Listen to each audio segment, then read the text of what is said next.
اور عید فطیر کے پہلے دن شاگردوں نے یسوع کے پاس آ کر کہا، تو کہاں چاہتا ہے کہ ہم تیرے لیے فسح کھانے کی تیاری کریں؟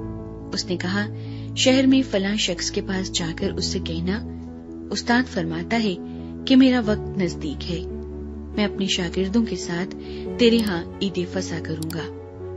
اور جیسا یسوع نے شاگردوں کو حکم دیا تھا، انہوں نے ویسا ہی کیا اور فسح تیار کیا۔ جب شام ہوئی تو وہ 12 شاگردوں کے ساتھ کھانا کھانے بیٹھا تھا۔ یسوع نے دسترخوان سے اٹھ کر کپڑے اتارے اور رومال لے کر اپنی کمر میں باندھا۔ اس کے بعد برتن میں پانی ڈال کر شاگردوں کے پاؤں دھونے اور جو رومال کمر میں بندھا تھا اس سے پوچھنے شروع کیے۔ پھر وہ شمعون پترس تک پہنچا۔ اس نے اس سے کہا، اے خداوند، کیا تو میرے پاؤں دھوتا ہے؟ یسوع نے جواب میں اس سے کہا کہ جو میں کرتا ہوں تو اب نہیں جانتا، مگر بعد میں سمجھے گا۔ پترس نے اس سے کہا کہ تو میرے پاؤں ابد تک کبھی دھونے نہ پائے گا۔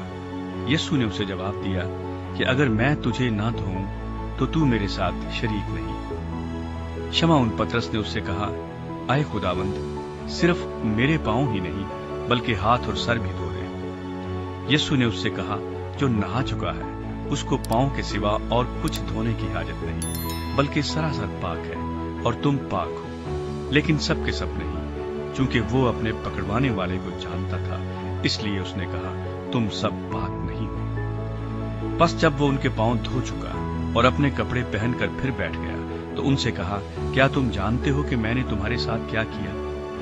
تم مجھے استاد اور خداوند کہتے ہو، اور خوب کہتے ہو، کیونکہ میں ہوں۔ بس جب مجھ خداوند اور استاد نے تمہارے پاؤں دھوئے تو تم پر بھی فرض ہے کہ ایک دوسرے کے پاؤں دھویا کرو، کیونکہ میں نے تم کو ایک نمونہ دکھایا ہے کہ جیسا میں نے تمہارے ساتھ کیا ہے تم بھی کیا کرو۔